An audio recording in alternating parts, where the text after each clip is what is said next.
She was shivering in the rain, abandoned at a stranger's gate like unwanted cargo. The Mafia boss next door found her there, soaking, terrified, with nowhere else to go. He only meant to offer shelter for one night. But the moment he saw the mark behind her ear, everything changed. The storm hit the California coast like a sledgehammer. Dominic Ventura's black Escalade carved through sheets of rain, headlights barely cutting through the darkness. His knuckles were still bruised from the meeting downtown, 3 broken fingers on a loan shark who thought skimming from the Ventura Syndicate was a smart career move. It wasn't. "Boss, you want me to wait?" his driver, Marco, asked as they approached the private gates. No. "Get home to your family." The mansion loomed ahead, perched on the cliff like a fortress. Dominic had bought it for the isolation. No neighbors except Carter Mallory's gaudy estate across the private drive, and Mallory was rarely home. Perfect. As Marco pulled away, Dominic noticed something wrong. A figure huddled against Mallory's gate. Small. Shaking. His hand moved instinctively to the Glock under his jacket. This road was gated, monitored, impossible to access without clearance. Yet there she was, a woman in a soaked white dress, barefoot, arms wrapped around herself like she was trying to hold her bones together. Dominic walked closer, rain hammering his shoulders. "Hey," his voice cut through the storm. "You lost." She looked up, and something in Dominic's chest tightened. She couldn't have been more than 25, with dark hair plastered to her face and eyes that held too much fear for someone just lost. Her lips were blue. Please," she stammered, teeth chattering. He won't. "He won't let me in." "Who won't?" "Mr. Mallory." I rang the bell. I called. He looked at me through the camera and said no. Dominic's jaw clenched. Mallory. Of course. The billionaire tech mogul who thought buying a mansion next to a mafia boss made him edgy. Idiot probably forgot he ordered takeout and left this girl stranded. "How long have you been out here?" 3 hours. Maybe 4. Her voice cracked. "I don't have anywhere else to go. My passport, my phone, everything's in my bag, and he took it when I got here this morning." Red flags exploded in Dominic's mind. This wasn't a forgotten date. "What's your name?" Aya. Aya Nakamura. She tried to stand but stumbled.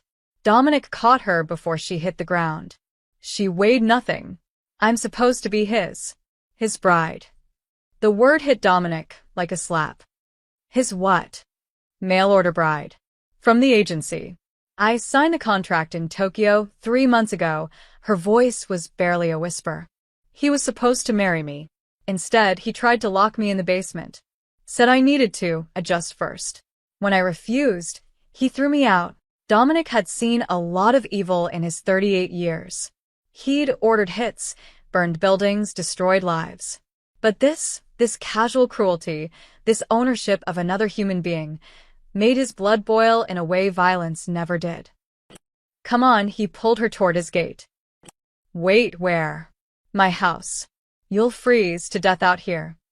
Aya resisted weakly. "I can't. Mr. Mallory said if I left the property, he'd call immigration. I'm on a fiancé visa. If he cancels it, let him try." Dominic's gate recognized his fingerprint and swung open. He half-carried Aya up the driveway, through the massive oak doors, into the warmth of his foyer. She gasped at the sudden heat, her whole body convulsing. "Guest rooms upstairs. Second door on the left." He grabbed a blanket from the closet and wrapped it around her shoulders. "Hot shower, warm clothes in the dresser. Don't care if they fit. Just get dry." She stared at him like he'd spoken a foreign language. "Why are you helping me?" "Because Mallory's a piece of shit and you look like you're about to die on my doorstep." Go. She went. Dominic poured himself 2 fingers of whiskey and tried to process what just happened. Mail order bride. In 2024. In California. Next door to him. His phone buzzed. Unknown number. Ventura. "This is Maxwell Hunt, head of security for Carter Mallory." The voice was clipped, professional. "You have property belonging to Mr. Mallory. We're coming to retrieve it." Dominic's grip tightened on the glass. I don't have any property of Mallory's. The girl, Aya Nakamura. She's under contract. She's a human being, not a fucking couch. Mr. Mallory paid a substantial fee for her arrangement. She belongs. Say belongs one more time. Dominic's voice dropped to a whisper. I dare you. Silence. We'll be there in 5 minutes. If you interfere with Mr. Mallory's legal arrangement, we'll involve law enforcement. The line went dead. Dominic drained his whiskey. Legal arrangement. The words tasted like poison. He'd spent 20 years building the Ventura Syndicate, controlling half the West Coast's underground economy, and he'd never trafficked people. Drugs, guns, money, sure. But people? That was a line even monsters didn't cross. Apparently, Mallory hadn't gotten that memo. Headlights swept across his windows. 2 black SUVs rolled up the driveway, followed by a third. 9 men stepped out, all wearing tactical gear and carrying weapons that were definitely not legal in California. Dominic opened his front door before they could knock. Gentlemen, he smiled, the expression never reaching his eyes. You're on private property.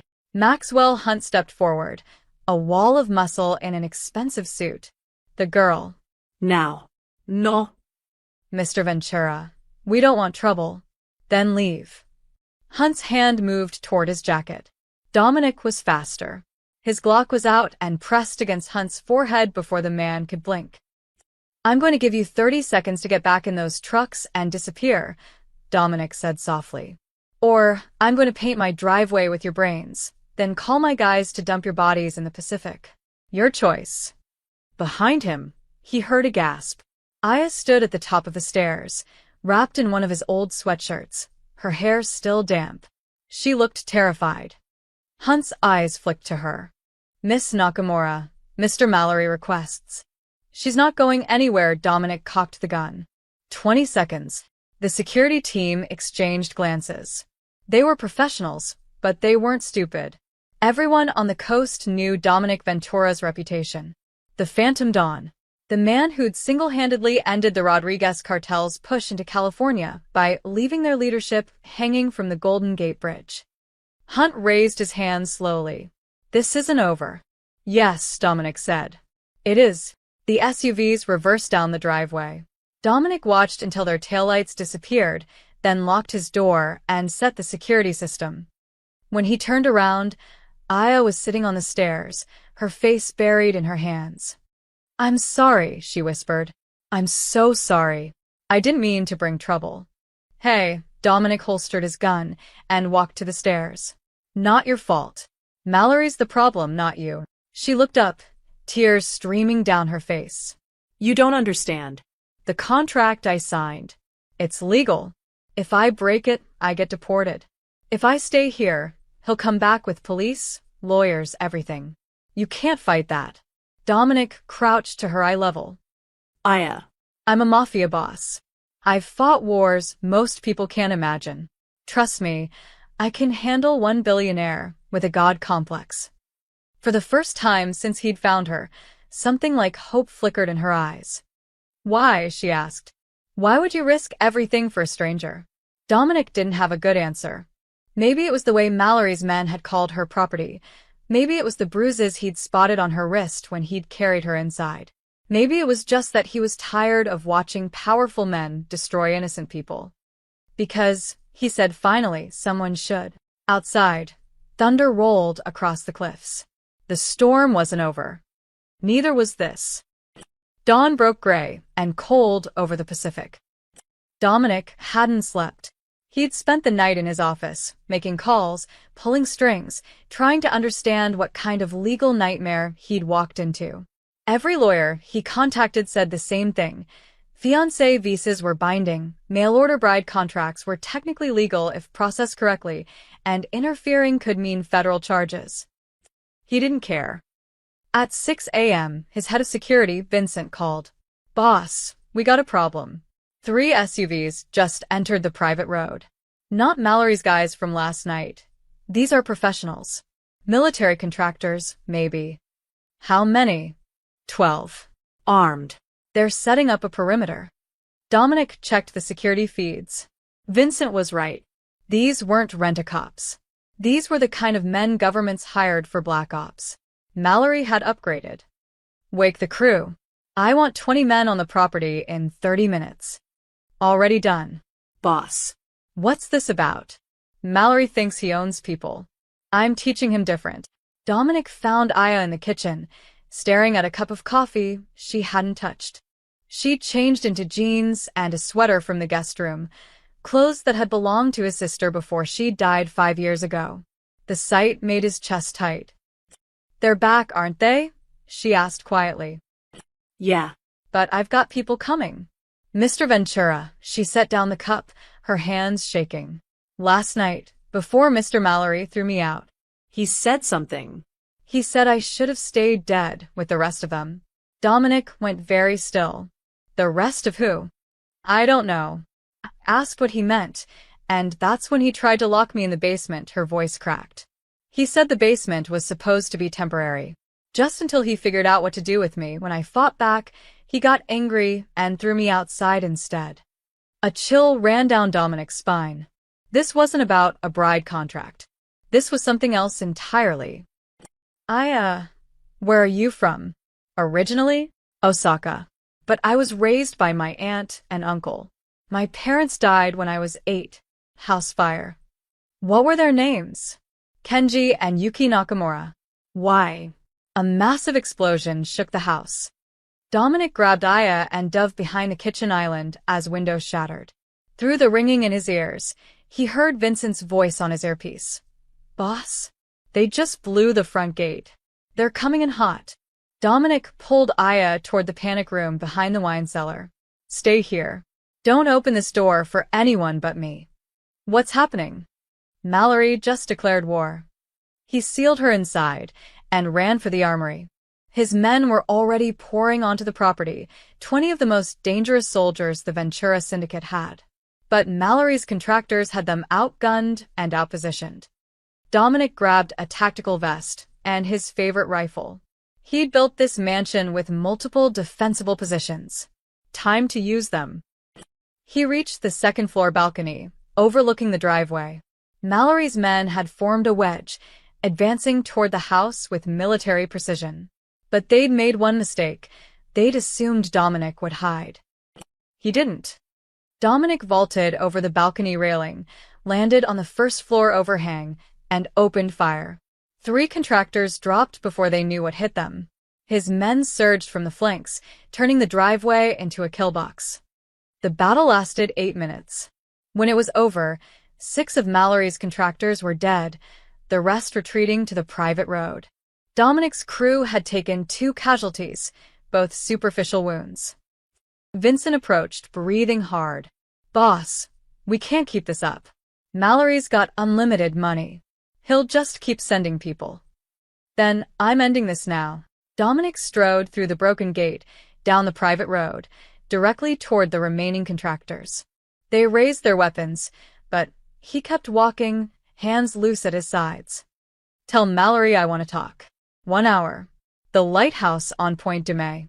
He comes alone, or I start killing everyone in his organization from the bottom up.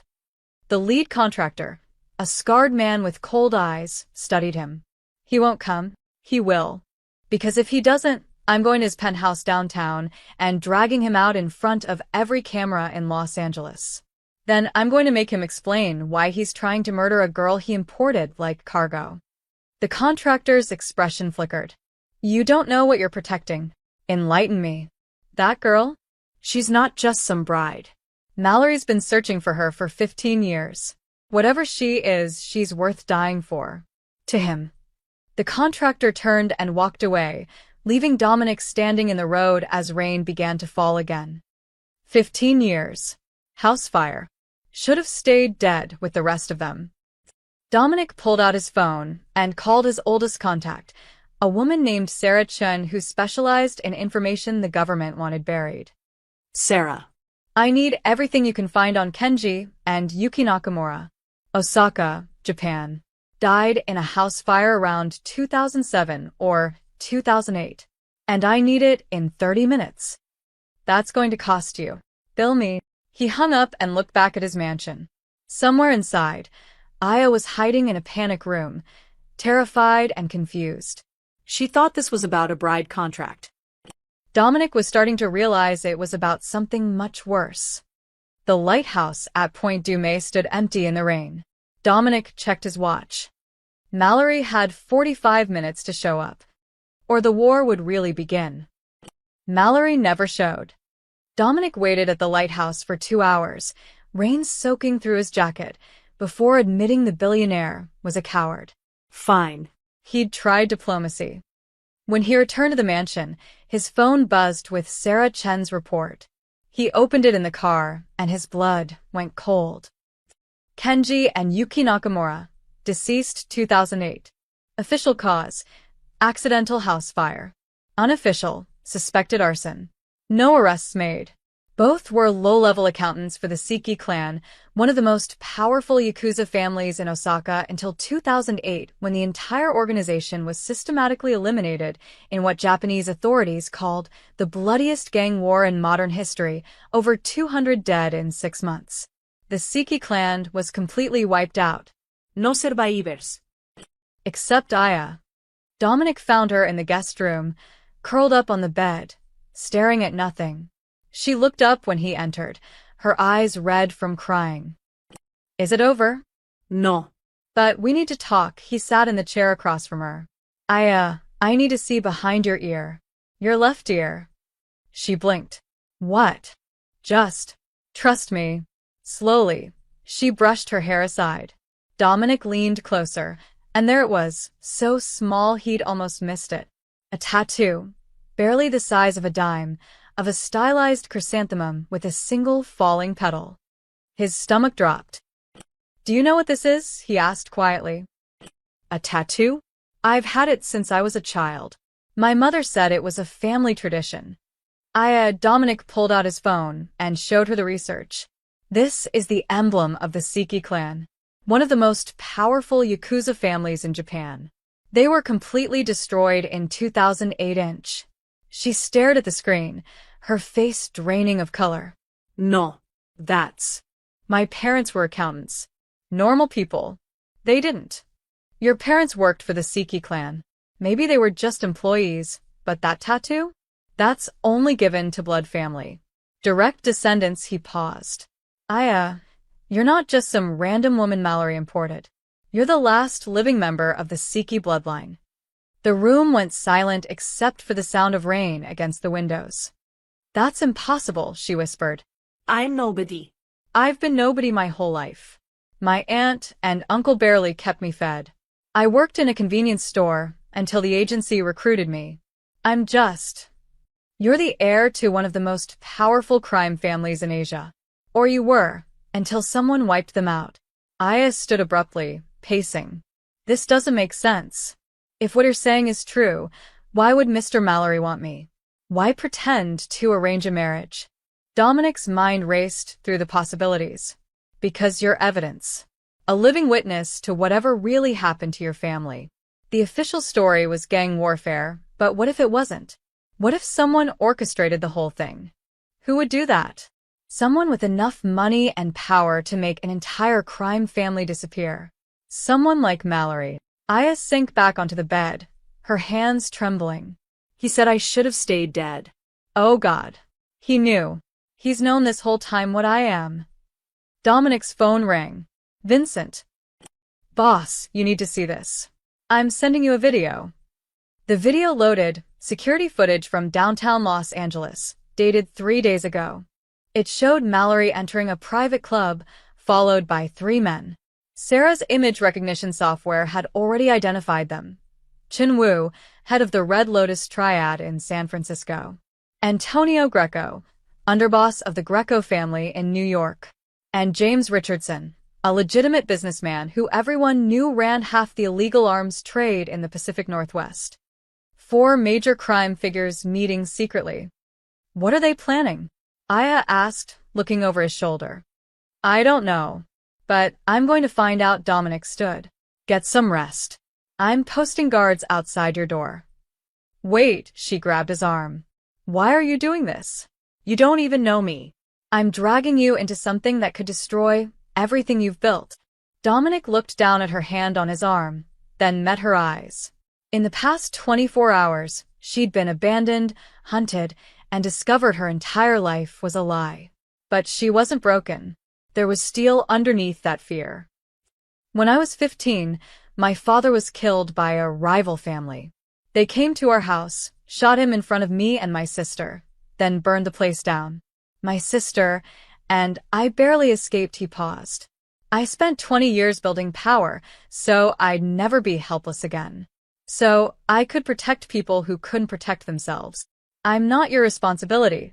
No. You're not. He pulled his arm back gently. But maybe that's exactly why I should help you. After he left, Dominic headed to his office and called a meeting with his top lieutenants. They arrived within the hour: Vincent, Marcus, and Lucia. 3 people he trusted with his life. He explained everything. This is insane, Marcus said immediately. You're protecting the heir to a family that was exterminated? Every syndicate in the Pacific Rim probably has a price on her head. We don't know that. We don't know anything. That's the problem. Marcus slammed his hand on the desk. Boss, with all respect, this girl is a live grenade. If Mallory's involved with the Triads and the Greco family, we're looking at a multi-syndicate operation. We can't fight that. I'm not asking you to fight, Dominic said coldly. I'm telling you what's happening. Lucia spoke up quietly. What if Marcus is right? What if protecting her starts a war we can't win? Dominic met each of their eyes. Then we fight anyway. The safe house sat in the industrial district of downtown Los Angeles, hidden between abandoned warehouses and graffiti-tagged walls. Dominic went alone, as requested, leaving his security detail 3 blocks away. Inside, Tommy Numbers Chen waited, surrounded by 6 monitors displaying financial data streams. Tommy had been Dominic's informant for 12 years, a forensic accountant who'd turned to tracking criminal money flows after his brother was killed in a gang war. If anyone could trace Mallory's connections to the Siki massacre, it was Tommy. You look like hell, Tommy said without looking up. I've had a long week. Tell me you found something. Tommy finally turned, his expression grave. I found everything. And Dominic? You need to walk away from this girl. Right now. Not happening. Talk. Tommy pulled up a file on the central monitor. The Siki clan massacre in 2008 wasn't random gang warfare like the report said.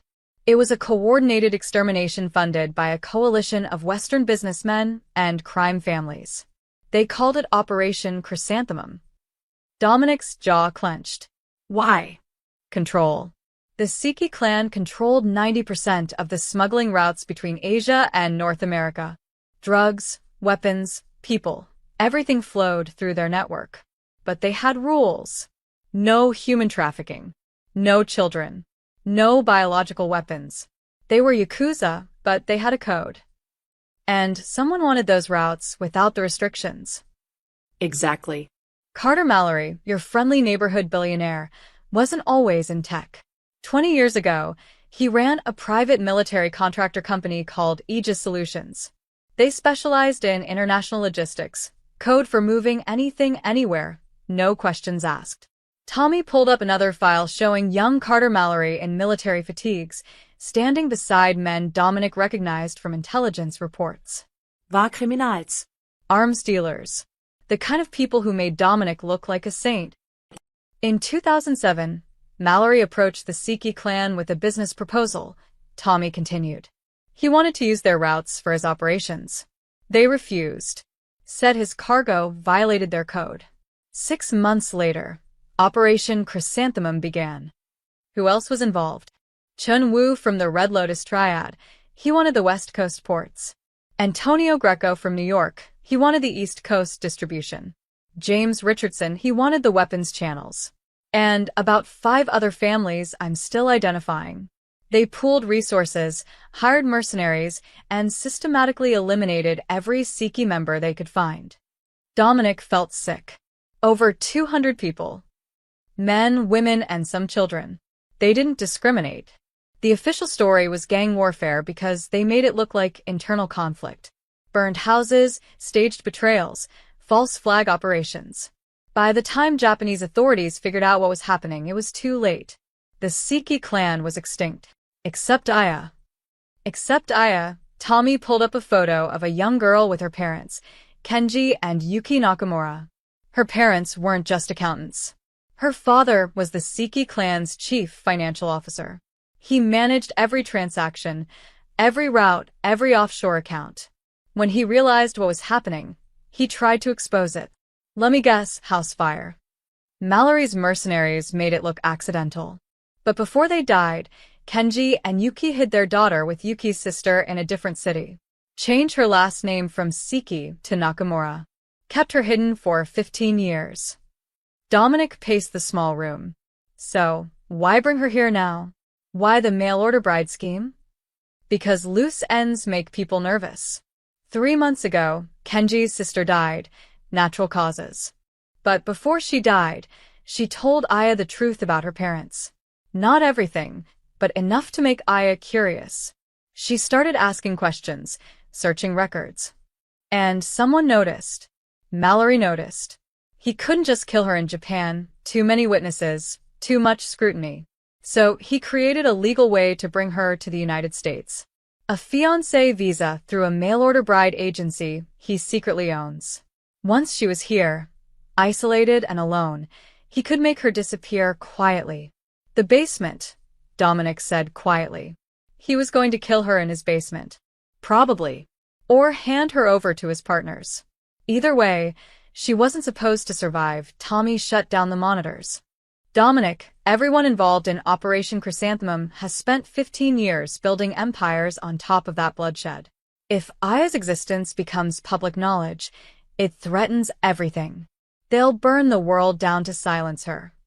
Then I'll burn it down first. This isn't some territorial dispute. You're talking about 4 major crime families, international cartels, and a billionaire with government connections. You can't win this. Dominic turned to face him. What would you have me do? Hand her over? Let them finish what they started. I'd have you survive. Think about your people. Your family. Marcus, Vincent, Lucia, everyone who depends on you. Is one girl worth all their lives? The question hung in the air like poison. What if it was your brother? Dominic asked quietly. What if someone could have saved him, but chose not to, because it was too dangerous? Tommy's face crumpled. That's not fair. No. But it's true. Dominic headed for the door. Send me everything you have. Names, accounts, locations. If they want a war, I'll give them one they'll never forget. Dominic. I know the risks, but I've spent 20 years becoming a monster, so I could protect people from other monsters. If I can't protect one innocent woman from the men who murdered her entire family, then what was it all for? He left Tommy in the safe house, surrounded by evidence of an atrocity the world had forgotten. But Dominic wouldn't forget. And neither would Aya. The Pacific Coast Highway stretched empty under a blood-orange sunset. Dominic had made the decision an hour ago, get Aya out of Los Angeles entirely. His safe house in Big Sur was remote, defensible, and unknown to everyone except Vincent. Aya sat in the passenger seat, silent since they'd left the mansion. She'd barely reacted when Dominic explained they were relocating. Just nodded, grabbed nothing, and walked to the car like a ghost. You okay? He asked, eyes on the rearview mirror. My entire family was murdered as part of a business deal. Her voice was hollow. I was supposed to be murdered too. I spent 15 years thinking I was nobody, and now I find out I'm the last survivor of a massacre. So no, I'm not okay. Fair enough. Why didn't my aunt tell me? She had 15 years. Why let me live in ignorance? Dominic checked the mirror again. A black SUV had been trailing them for the past 3 miles, keeping a consistent distance. Maybe she was protecting you. If you didn't know who you were, you couldn't accidentally reveal it.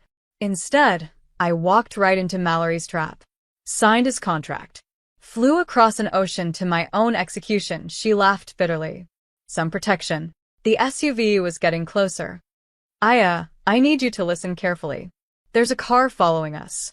When I say so, I want you to get down on the floor and stay there. Understand? Her eyes widened. They found us. Looks like it. The SUV accelerated suddenly, closing the distance. Dominic floored the accelerator, his Escalade surging forward. The coastal highway curved dangerously here, cliffs on one side, the Pacific Ocean crashing against rocks 200 feet below on the other. Get down. Now. Aya dropped to the floor as the SUV rammed them from behind. The impact sent them skidding toward the guardrail. Dominic fought the wheel, tires screaming, and regained control inches from the edge. A second SUV appeared ahead, blocking the road. Hold on. Dominic cranked the wheel hard right, smashing through the roadblock SUV's front quarter panel. Metal shrieked. Glass exploded. The Escalade fishtailed but stayed on the road. Behind them, both SUVs gave chase. Gunfire erupted.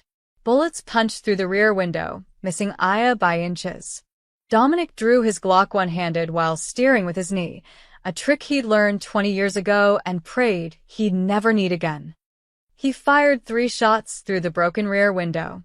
The lead SUV's windshield spiderwebbed, and it swerved wildly before crashing into the cliff wall. One down. The second SUV pulled alongside, trying to force them off the road. Dominic could see the driver clearly now, military contractor, same type as this morning. Professional. Determined.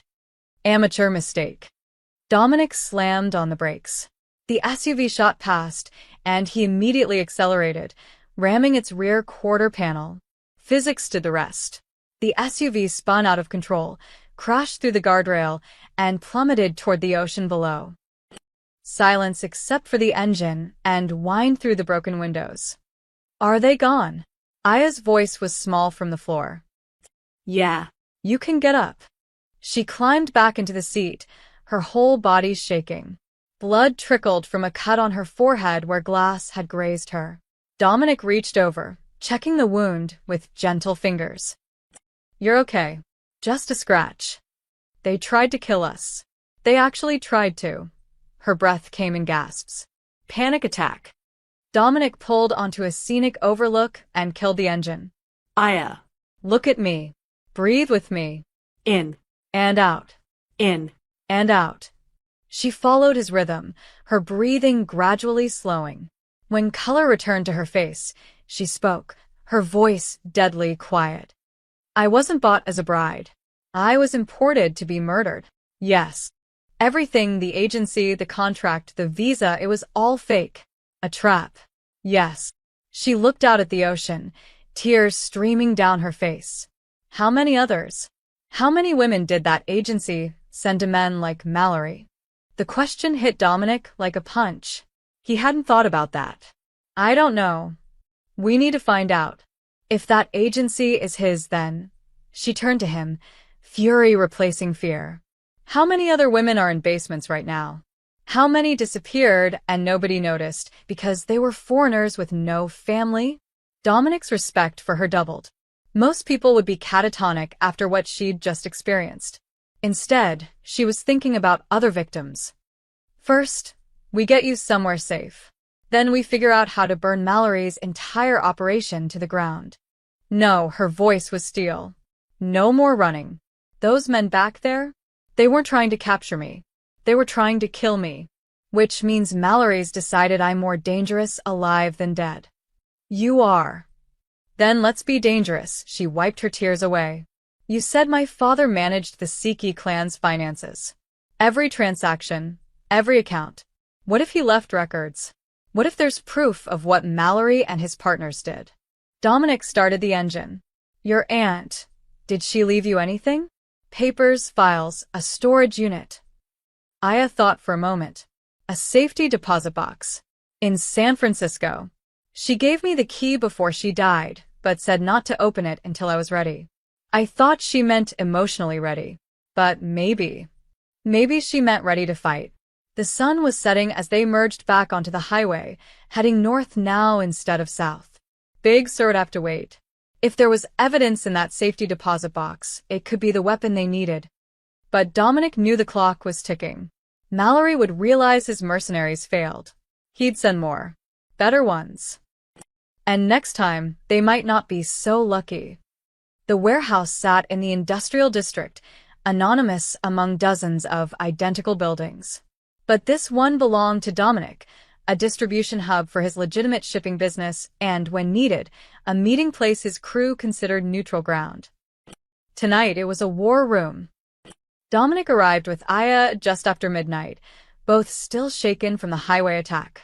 His lieutenants were already waiting: Vincent, Marcus, Lucia, and 8 other key members of the Ventura Syndicate. Men and women who'd built their lives around Dominic's leadership. The tension was immediate. "Boss, we need to talk," Marcus said before Dominic even closed the door. "Privately.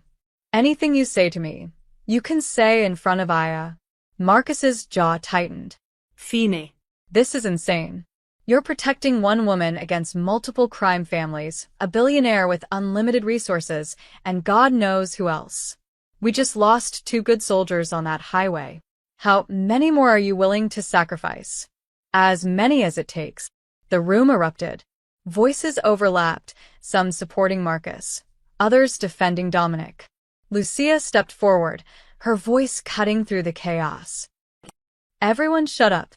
She waited for silence. "Marcus, say what you need to say. Clearly." Marcus looked at Aya, then back at Dominic.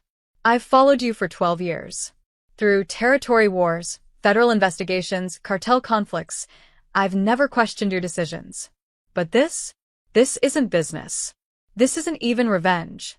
This is you risking everything we've built for a stranger." "She's not a stranger anymore. She's a death sentence." Marcus slammed his fist on a shipping crate. "Mallory's connected to the triads, the Greco family, international arms dealers. If we keep protecting her, we're declaring war on half the criminal organizations in North America. Our people will die. Our families will be targeted. Everything we've spent 20 years building will burn." Several crew members nodded in agreement. Vincent spoke up, his voice measured. "Boss, I'm loyal to you. Always have been. But Marcus has a point. We need to consider the cost. Maybe there's a compromise." "There's no compromise with men who murder children," Dominic said coldly. Aya's family was exterminated. Over 200 people. Women, kids, elderly. All because they refused to let their routes be used for human trafficking and biological weapons. "That's terrible," Marcus said. "It is. But it's not our fight. We're not heroes, Dominic. We're criminals. We steal, we extort, we hurt people who get in our way. When did we become the good guys? We're not good guys. But there are still lines we don't cross." "Lines?" Marcus laughed bitterly. "You've ordered hits on 17 people in the last 5 years alone. You've burned buildings, destroyed families, ruined lives. But suddenly this one woman is different." Dominic's eyes went cold. "Yes." Why? "Because she's pretty? Because you feel guilty? Because you think saving her makes up for all the shit we've done?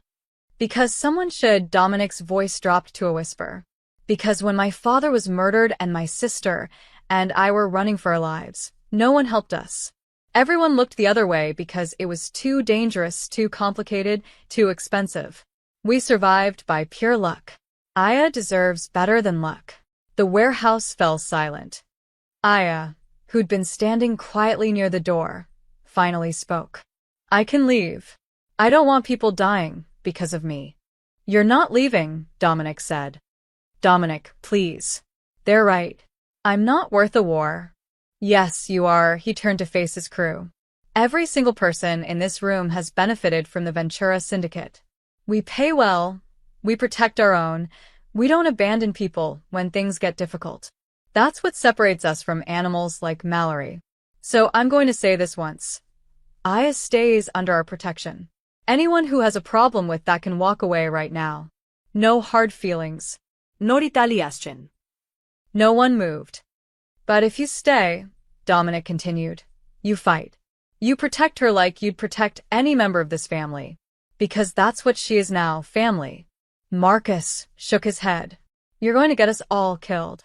Maybe. But we'll die knowing we stood for something. Standing for something doesn't mean shit when you're dead." "Then leave." Dominic met his old friend's eyes. "I mean it, Marcus. If you can't follow me on this, walk away. I won't hold it against you. Marcus stared at him for a long moment, conflict warring across his face. Finally, he exhaled slowly. You're an idiot. Probably. And this is the stupidest thing you've ever done. Definitely. But you're my idiot, Marcus extended his hand. If we're going to war, at least make it count. Dominic shook his hand, relief flooding through him. One by one, the other crew members stepped forward, pledging their support. Even those who'd initially sided with Marcus came around, won over by Dominic's conviction, if not his logic. Lucia was last. For the record, I think you're both idiots. But I'm in, she looked at Aya. You better be worth it, girl. I'll try to be, Aya said quietly. Vincent pulled up a map on his laptop. Okay, if we're doing this, we need a plan. Mallory will come at us again, probably with more resources. We need to shore up defenses, establish safe houses, and figure out what's on that USB drive. Already working on it, Lucia said. I've got a tech guy who owes me a favor. He'll crack the encryption.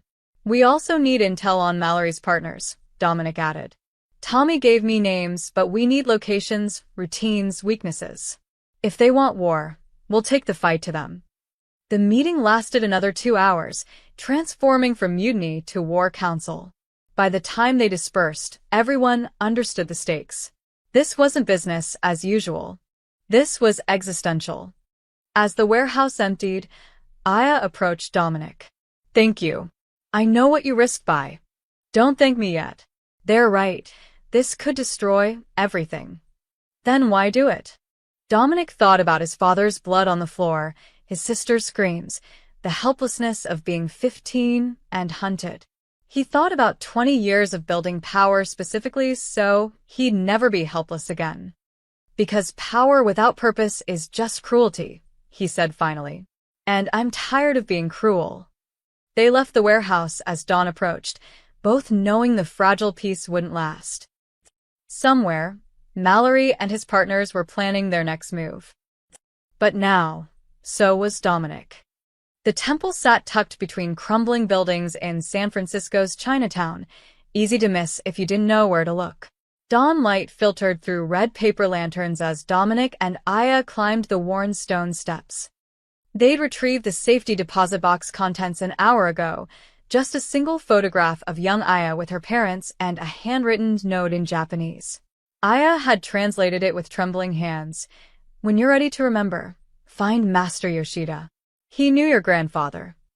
Master Yoshida was older than the temple itself, or so it seemed. He sat in the meditation hall, wrapped in saffron robes, his face a roadmap of wrinkles. When Aya entered, his eyes widened with recognition. Impossible, he whispered in Japanese. You have your mother's face. Aya approached slowly, Dominic hanging back near the entrance. Master Yoshida? My aunt told me to find you. Yuki's child. Yes. I wondered if this day would come. He gestured to the cushions before him. Seat. You carry questions like stones. I need to know about my family. My real family. The Siki clan. The old monk's expression darkened. That name should remain buried. It can't. Not anymore.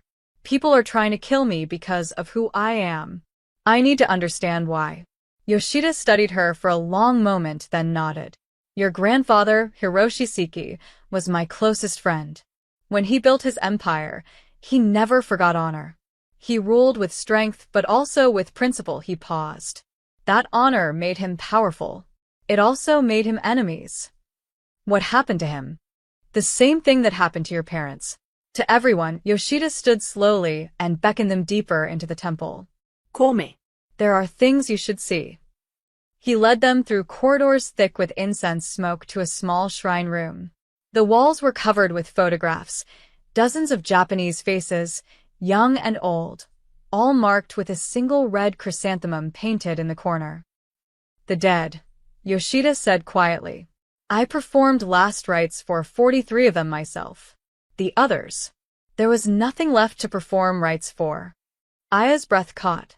She moved closer to the photographs, and Dominic watched her face transform as she studied each one. Her fingers touched a photo of a young woman holding a baby. "That's my mother," she whispered. "And that's me." The memories hit her like a freight train.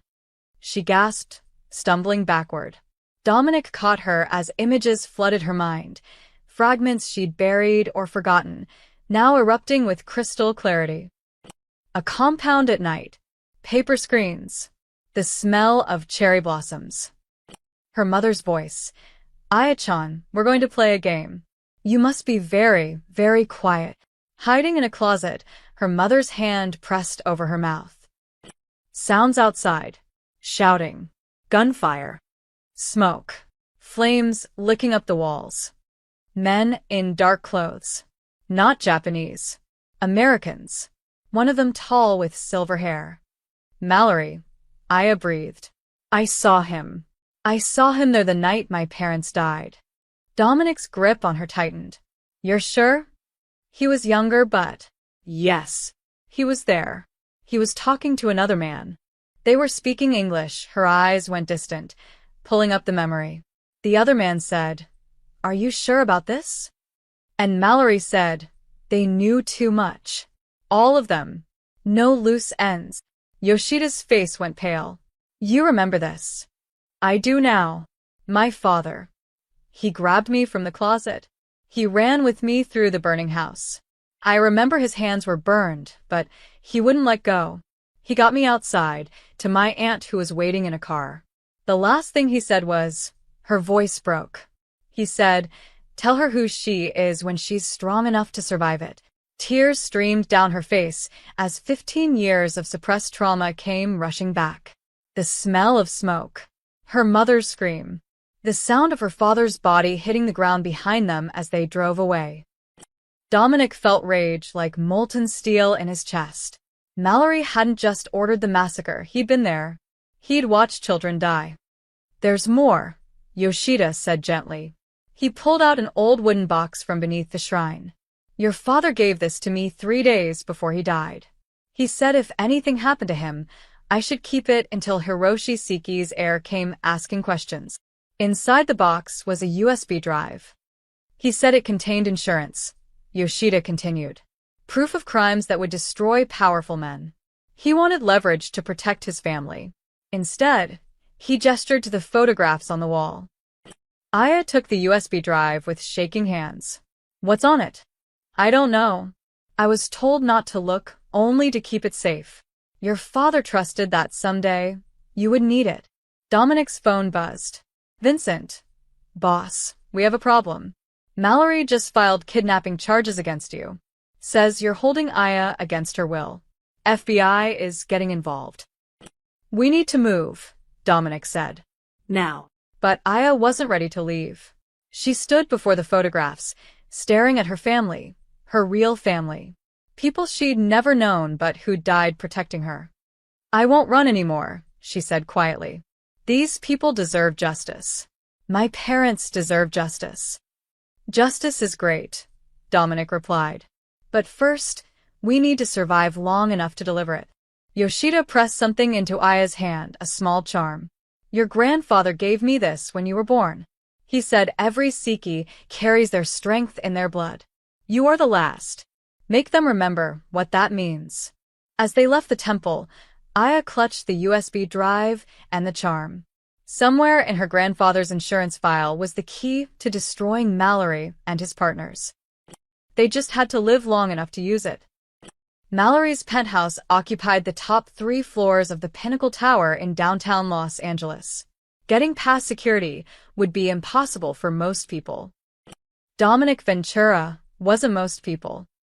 He left Aya with Vincent at a secure location with strict orders. Copy the USB drive, send backups to 3 different trusted contacts, and if anything happened to him, release everything to the media.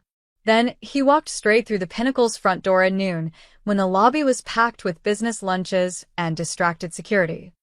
The elevator required a key card for the penthouse. Dominic produced Mallory's own card, lifted from his head of security during their first confrontation. Sometimes old-school pickpocketing was more reliable than hacking. The penthouse doors opened to reveal floor-to-ceiling windows overlooking the city. Mallory stood at the bar, pouring scotch like he'd been expecting company. Ventura. Right on time, he didn't turn around. I assume you came to negotiate. I came to make you understand what happens next. Mallory finally turned, his silver hair perfectly styled, his smile empty. You break into my home to threaten me? Bold. Stupid, but bold. He gestured to the shadows near the windows. 6 armed guards stepped forward. Dominic didn't flinch. You file kidnapping charges. You send mercenaries. You're trying every play in the book. Want to know why none of it's working? Enlighten me. Because you're used to buying problems away. Money, lawyers, hired guns, that's your world. But you just picked a fight with someone who built an empire on bodies, not bank accounts. And now you're terrified. Mallory's smile tightened. I'm not afraid of you. You should be. Dominic pulled out his phone and played a video. Security footage from 15 years ago, grainy but clear enough. Young Carter Mallory walking through a burning compound, stepping over bodies, directing men in tactical gear. Mallory's face went white. This is from your Aegis Solutions days, Dominic continued. Funny thing about digital files, they never really disappear. Your mercenaries recorded everything. Standard protocol, right? Cover your ass in case clients don't pay. Where did you get that? Aya's father was thorough. He knew exactly what you were planning. He documented everything, financial transfers, communications, videos. He built a dossier that would bury everyone involved in Operation Chrysanthemum. Dominic pocketed his phone. And you were dumb enough to bring his daughter here. Mallory drained his scotch in one gulp. You don't understand what you're interfering with. This isn't some territorial dispute. The Siki routes are worth billions annually. 4 crime families, 6 international cartels, and half a dozen legitimate corporations depend on those networks. Built on mass murder. Built on necessary elimination of obstacles. Mallory's mask slipped, revealing something cold and reptilian underneath. The Sikis were dinosaurs clinging to outdated codes. We offered them partnership. They refused. In business, you adapt or die. 200 people, including children. Acceptable losses for the greater economic infrastructure. He said it like he was discussing quarterly earnings. You think you're the hero here? You're a criminal, Ventura. A killer. At least I built something legitimate on top of my sins. There's nothing legitimate about you. Mallory laughed. Oh, this is rich. The Mafia boss has moral standards. Let me explain reality to you. He leaned against the bar. If you release that evidence, yes, I'll face charges. Maybe even prison. But so will everyone else involved. Chun Wu, Antonio Greco, James Richardson. Every major crime family on 2 continents will be exposed. Good. You think it's good? The power vacuum would trigger wars that make the Siki massacre look like a minor disagreement. Thousands would die fighting for control. Cities would burn. Is that what you want? Is that what your little bride wants? Dominic moved closer, his voice dropping to a whisper. Here's what's going to happen. You're going to call off every mercenary, every lawyer, every resource you've aimed at Aya. You're going to cancel that fiancé visa and ensure she gets legal residency, without conditions. You're going to disappear from her life completely. Or what? Or, I release the evidence anyway. And before the FBI comes for you, I'll make sure Chen Wu and his partners know you kept records of their involvement. Let them deal with you first. Mallory's confident facade cracked. That would be suicide. They'd come for you too. Maybe. But I'll die knowing I took you with me. Dominic smiled, and it was terrifying. And unlike you, I've made peace with that possibility. The penthouse fell silent except for the distant hum of traffic below.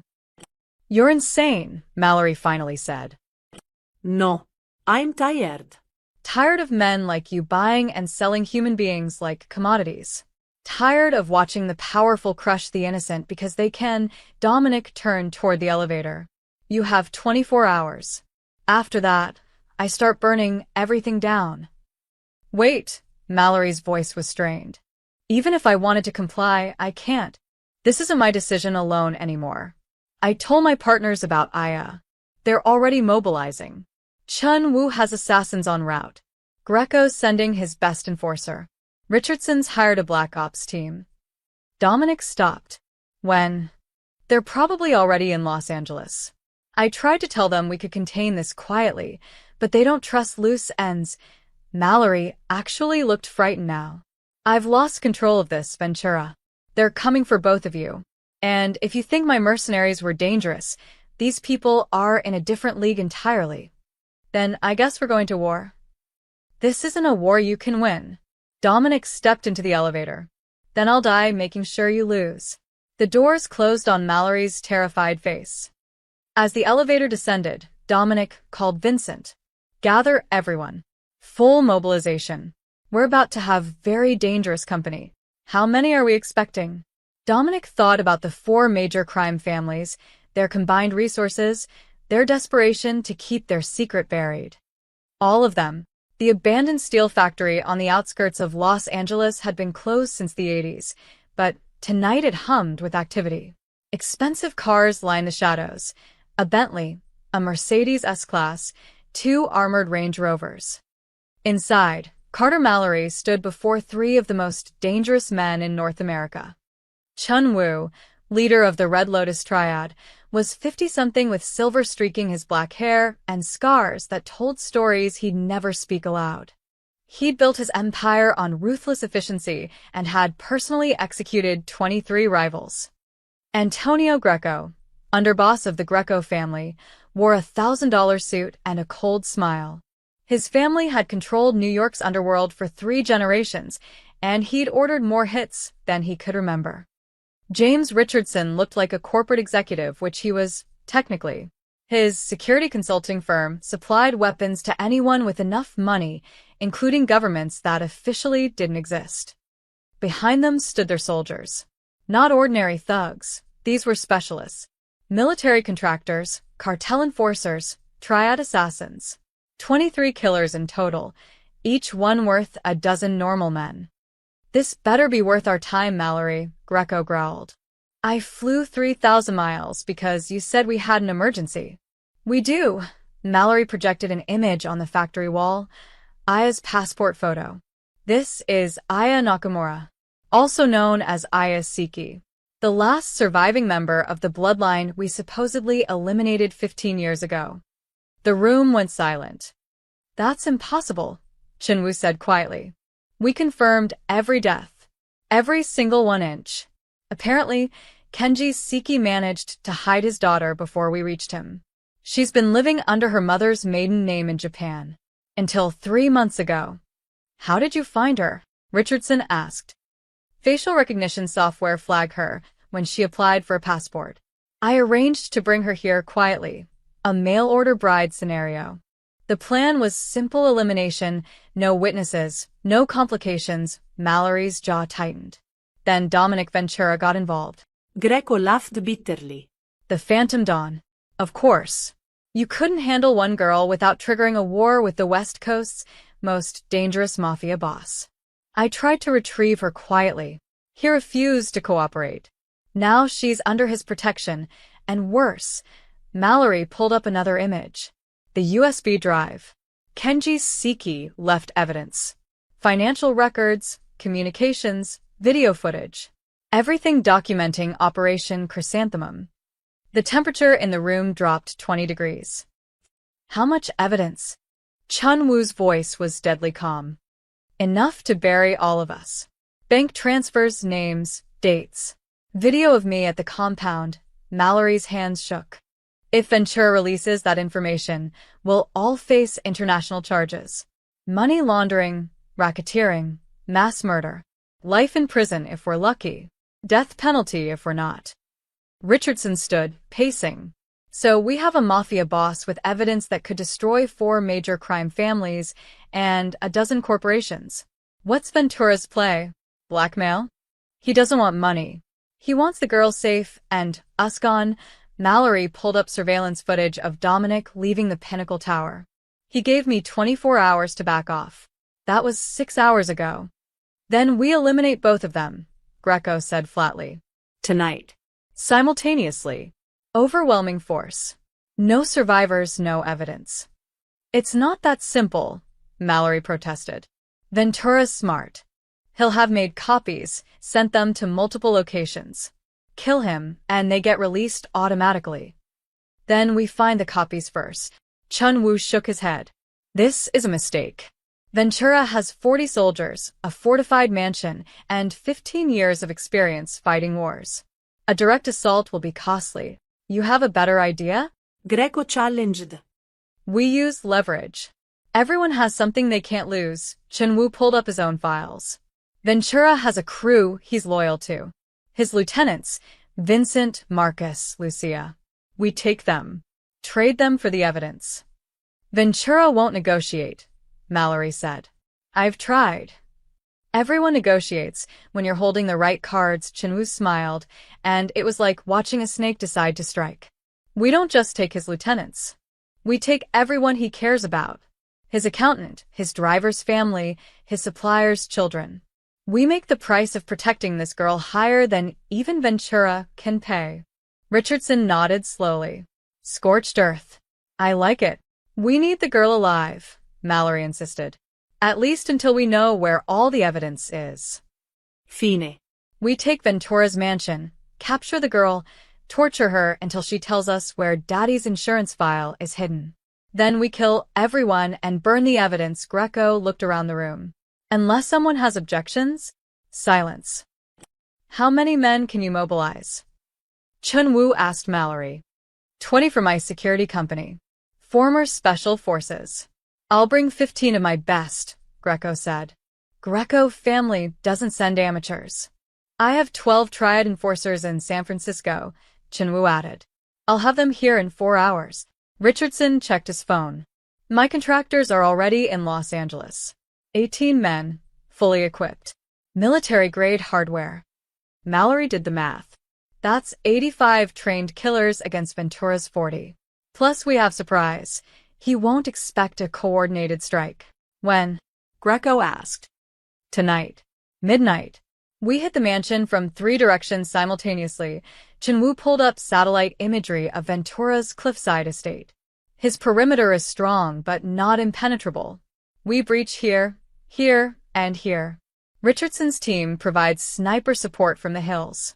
Mallory's mercenaries take the front gate. My triad and Greco's soldiers sweep from the flanks. What about the girl? Richardson asked. Take her alive if possible. Dead if necessary. Chun-Woo's expression was ice. But Ventura dies screaming. We need to send a message. No one threatens our operations and survives.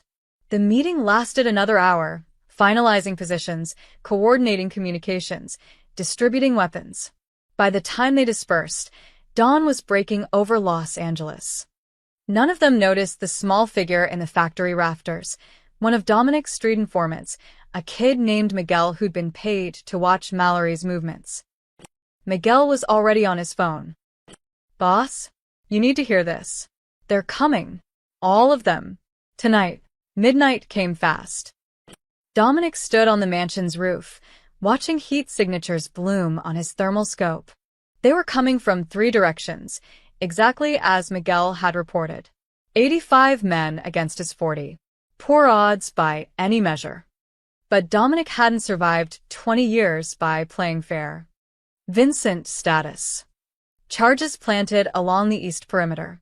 Claymores on the western approach. Snipers positioned on the cliff edge.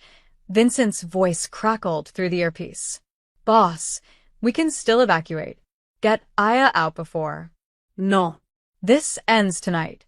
One way or another. Below, Aya was locked in the reinforced safe room with Marcus standing guard. She'd wanted to fight, but Dominic had been firm. This wasn't her war to die in. Not yet, anyway. The first explosion lit up the night. Mallory's mercenaries blew the front gate with precision charges, advancing in a tight formation. Dominic smiled grimly. Predictable. He pressed the detonator. The driveway erupted. Claymores shredded the first wave, sending bodies flying.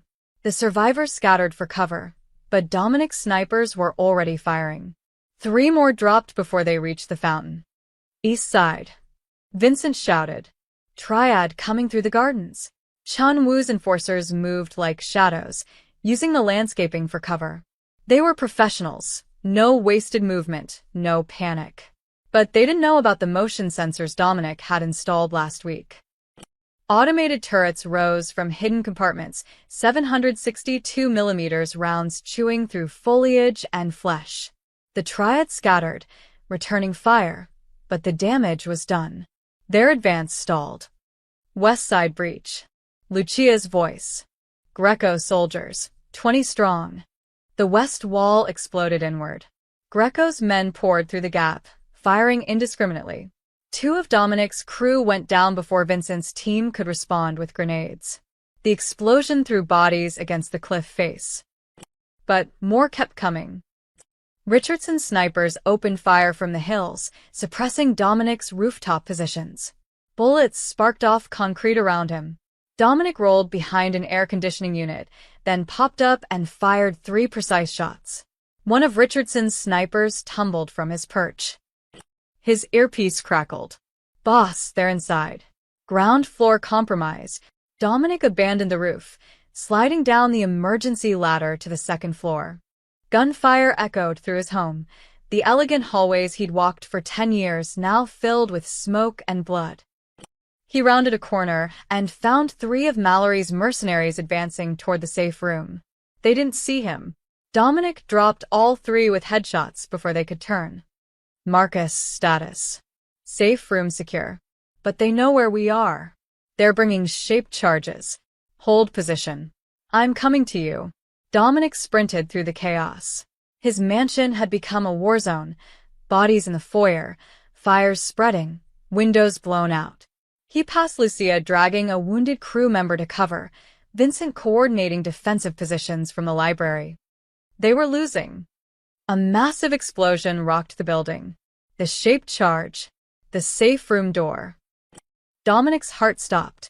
He ran faster than he'd ever run, sliding around corners, vaulting debris. When he reached the safe room, he found Marcus on the ground, bleeding from a head wound. The door hung open, twisted metal. Aya was gone. Vincent. Dominic roared into his earpiece. They have Aya. Boss. Multiple hostiles retreating through the East Gardens. Yes, I see her. They're carrying someone. Dominic burst through the shattered east windows, dropping 15 feet to the garden below. Pain shot through his ankle, but he ignored it. Ahead, he spotted them. 4 men carrying Aya's unconscious form toward waiting vehicles. He opened fire on the run. 2 went down.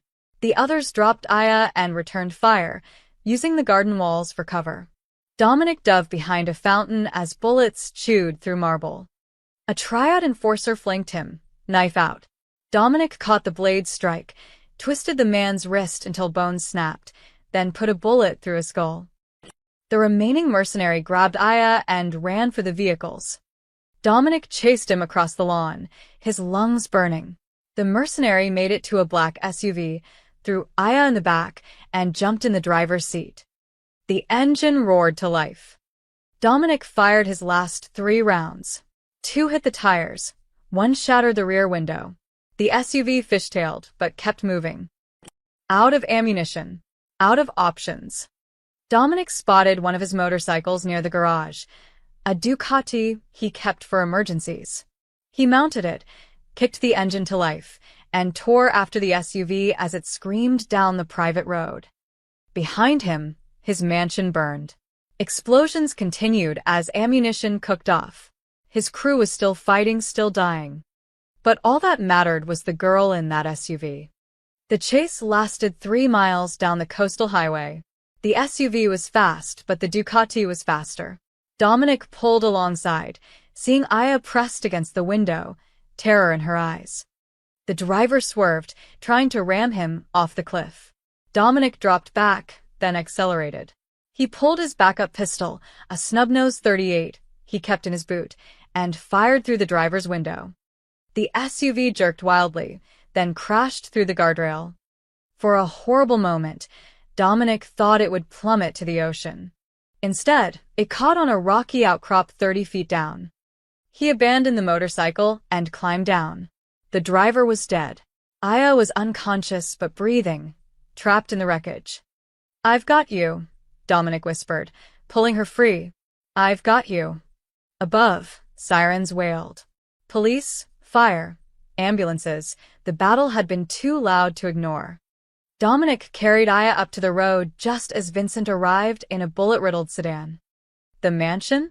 Dominic asked. Gone. But we won. They're all dead or retreating. Vincent's face was grim. Boss, we lost 12 people tonight. 12 lives. For one girl. Dominic looked down at Aya's unconscious face and felt nothing but certainty.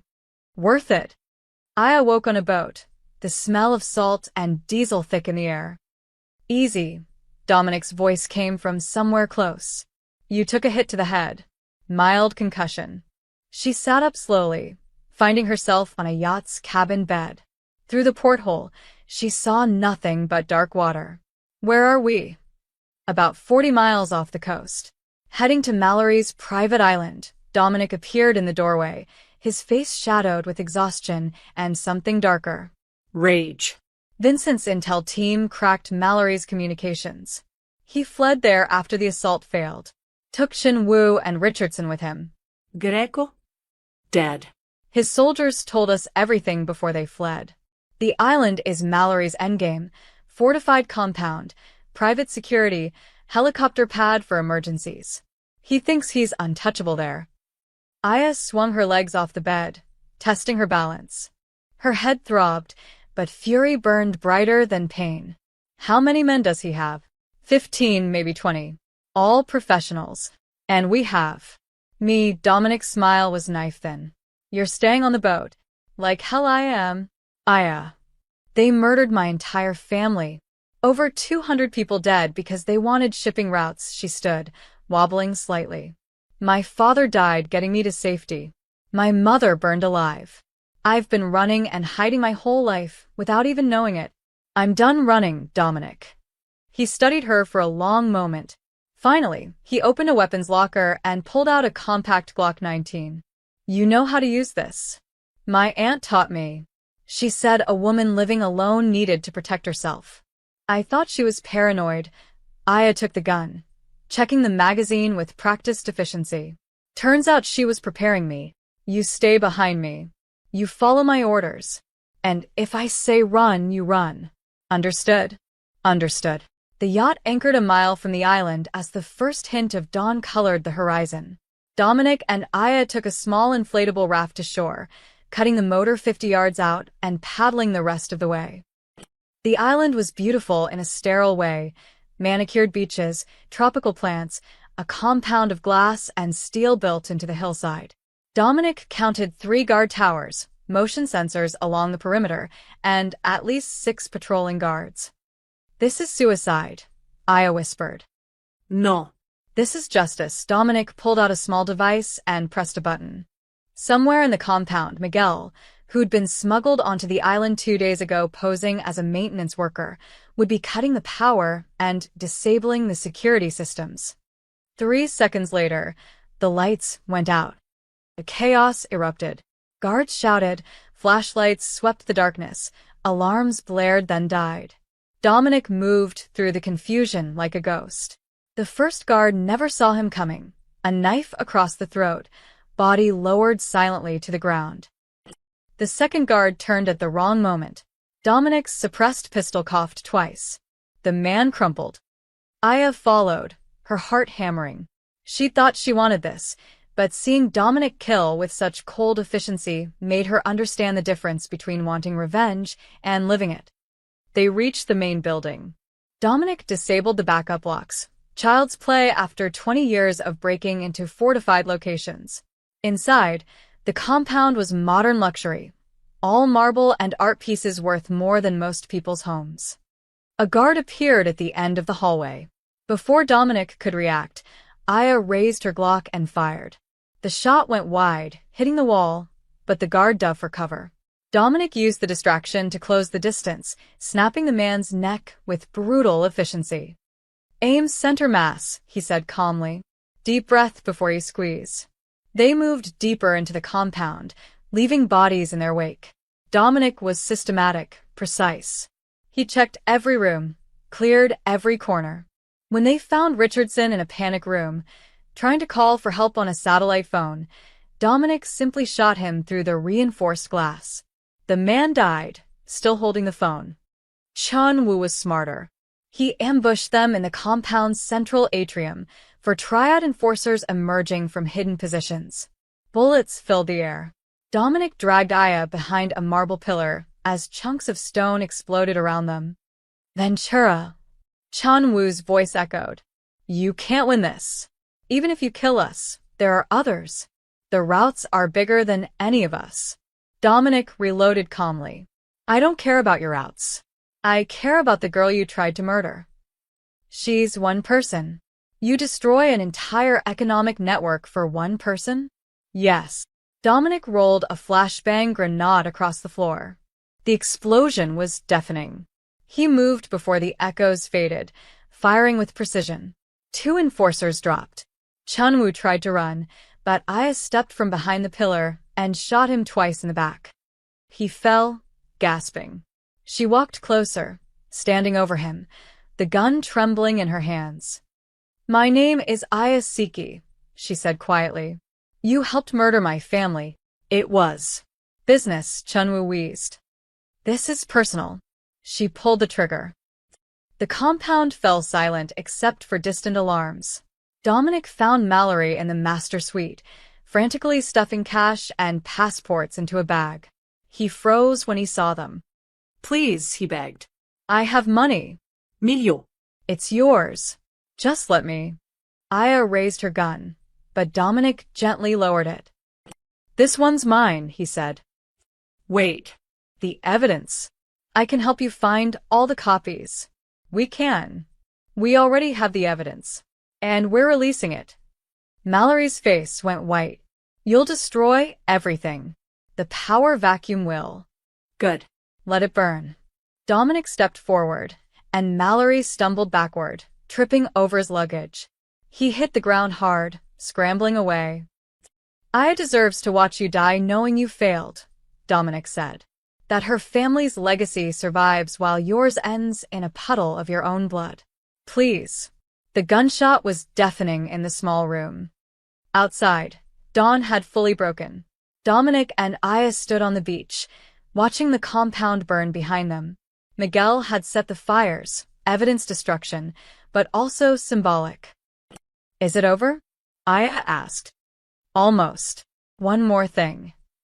He pulled out his phone and pressed send. The evidence, all of it, uploading to every major news outlet, law enforcement agency, and intelligence organization simultaneously.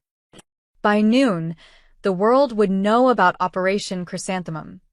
Now it's over, Dominic said. 6 months later, Tuscany, Italy. The villa sat among rolling hills covered in olive groves and vineyards, far enough from any city that the night sky blazed with stars. It was the kind of place where the past couldn't reach, where peace wasn't just a concept but a tangible thing you could touch in the warm Mediterranean breeze. Aya stood on the terrace, watching the sunset paint the Tuscan landscape in shades of gold and crimson. Her hair had grown longer, no longer the frightened woman Dominic had found shivering in the rain. The tattoo behind her ear, the chrysanthemum that had marked her for death, now felt like a badge of survival. You're going to miss dinner, Dominic said, appearing beside her with 2 glasses of wine. She accepted one, smiling. I was just thinking about the first night, when you found me at Mallory's gate. I was so terrified I couldn't even think straight. You hit it well. Liar, she laughed, and the sound was lighter than it had been in months. I was a mess. You were surviving. There's a difference. The evidence release had been catastrophic, exactly as Mallory had predicted. Federal investigations spanning 3 continents. Indictments against dozens of high-ranking criminals and several supposedly legitimate businessmen. The power vacuum had triggered brief, but violent conflicts as various factions fought for control of the routes. But Dominic had been prepared. He'd coordinated with law enforcement, anonymously, providing additional intelligence that helped them dismantle the networks before they could fully reorganize. It hadn't been perfect, but it had been enough. Have you heard from Vincent? Aya asked. Called this morning. The crew's doing well. Marcus has taken over day-to-day operations. Dominic gazed across the hills. I dissolved most of the syndicate's holdings. Legitimate businesses went to the employees. The rest. I walked away from it. Any regrets? He considered the question. 20 years building an empire, and he'd abandoned it in 6 months. His reputation as the Phantom Dawn was fading into legend, replaced by newer, younger criminals fighting over scraps. No, he said finally. That life was about survival and control. This is about something else. Aya had spent the past months working with international lawyers to reclaim her family's legacy, not the criminal empire, but the legitimate assets her grandfather had built. Property in Japan, investments, cultural artifacts. She donated most of it to victims' funds and organizations fighting human trafficking. But she'd kept one thing, her name. Aya Seki now existed officially, recognized by the Japanese government, documented, legal.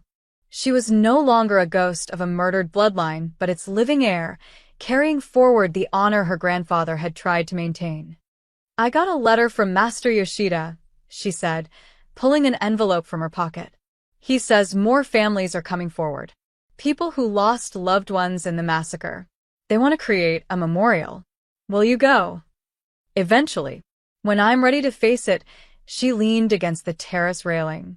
Right now, I just want to exist without looking over my shoulder. Is that selfish? It's human. They stood in comfortable silence as darkness crept across the hills.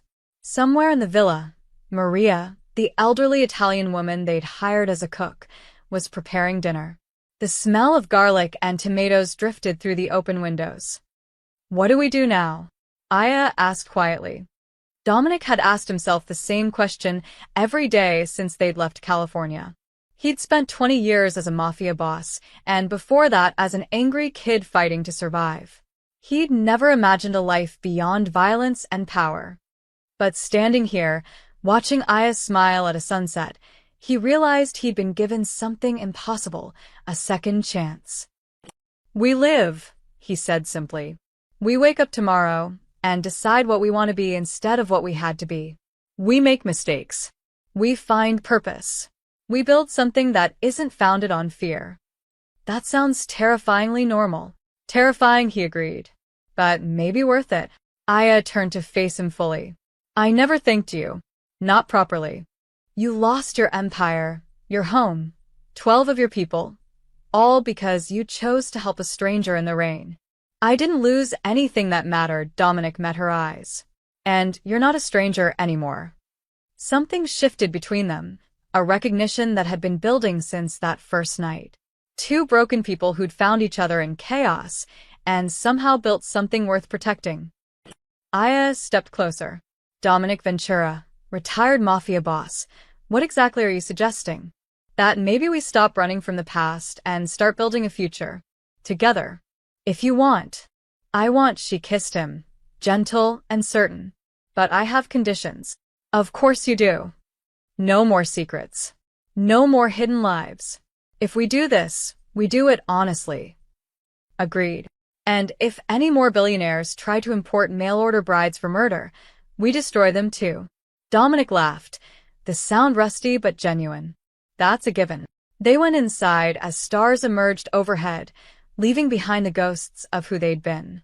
Inside, Maria had set the table with simple Italian food and cheap wine. Nothing like the opulence of Dominic's old life or Mallory's sterile luxury. It was perfect. That night, Aya dreamed of her parents for the first time without waking in terror. In the dream, they stood in a garden of chrysanthemums, smiling, telling her they were proud. That she'd honored their sacrifice not through revenge, but by choosing to live fully and freely. When she woke, Dominic was beside her, his hand unconsciously reaching for where his gun used to be before remembering he didn't need it anymore. Outside, dawn broke over Tuscany, golden and new and theirs. The Seki bloodline hadn't ended in fire and massacre. It had transformed, carried forward by a woman who'd survived everything meant to destroy her. She would build a legacy not of violence but of resilience, not of power but of choice. And beside her would stand a man who'd walked away from darkness to find light. Together, they would prove that even from the ashes of atrocity, something beautiful could grow. The past was written in blood and betrayal. But the future? That was theirs to create. The end.